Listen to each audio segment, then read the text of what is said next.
नमस्कार, आप देख रहे हैं मन्नत समाचार। आइए आपको दिखाते हैं आज की बड़ी खबर। डॉक्टर पल्लवी पटेल विधायक सिराथू एसपी साहब से बात कराइए। आप लोग मेरे साथ सड़क पे खड़े होने के लिए तैयार रहिए और मैं धमकी नहीं देती हूँ, ये आपको बहुत अच्छे से पता है। यहाँ पर जनप्रतिनिधि आ रहा है और जिसके खिलाफ शिकायत है उसके साथ आपकी पुलिस वहाँ खड़ी होकर गलवैया कर रही है। पल्लवी पटेल का गुस्सा देखा आपने? उनके इस रूप ने उस वक्त माहौल गर्मा दिया। क्या अधिकारी, क्या कर्मचारी, सब हक्के बक्के रह गए और तो और विधायक के तीखे तेवर से खलबली तक मच गई। दरअसल अपने गर्म तेवरों के लिए जानी जाने वाली सिराथू विधायक रविवार को जौनपुर पहुंची थी, जहां पहुंचकर उन्होंने कई अधिकारियों की क्लास ले ली। बताया जा रहा है कि मामला जमीन से जुड़ा है। जानकारी के मुताबिक लाइन बाजार थाना क्षेत्र के मातापुर में उनके जानने वाले एक व्यक्ति की जमीन कुछ लोगों ने कब्जा कर ली है। ये भी आरोप लगा कि पुलिस और प्रशासन ने मिलकर कब्जा करवा दिया।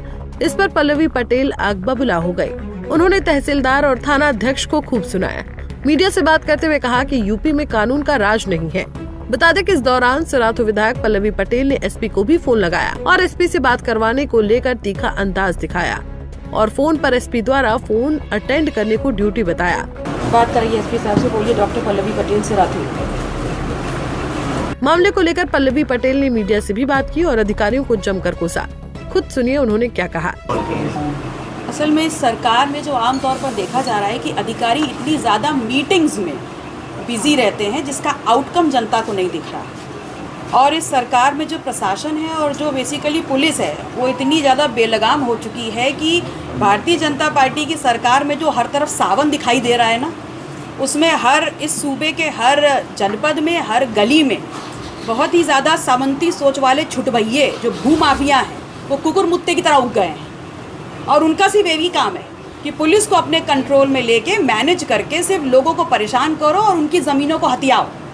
अब अगर आपके सामने उदाहरण के तौर पर देख लें तो ये एफआईआर है जिसकी तहरीर में साफ साफ लिखा है कि हमारी ज़मीन पर कब्ज़ा किया जा रहा है और मेरे बगल में जो बैठे हैं इनके शरीर पर चोटें हैं, स्टिचेस आई हैं।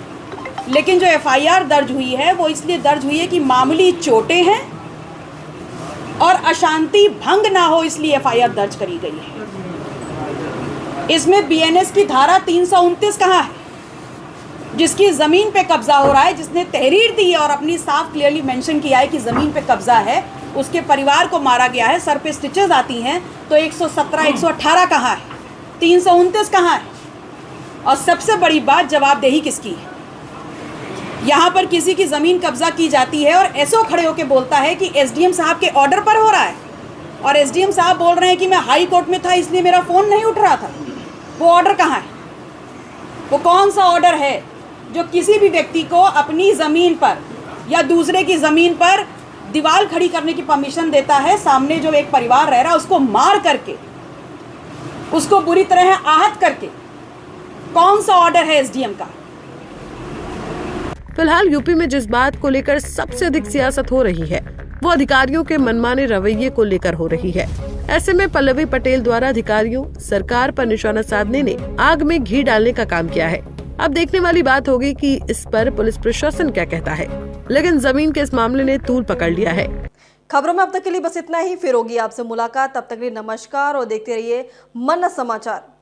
ऐसे ही लेटेस्ट अपडेट पाने के लिए हमारे चैनल को सब्सक्राइब करें और तुरंत नोटिफिकेशन पाने के लिए बेल आइकन प्रेस करना ना भूलें। यदि आप हमें फेसबुक या इंस्टाग्राम के माध्यम से देख रहे हैं तो हमारे पेज को फॉलो जरूर करें। धन्यवाद।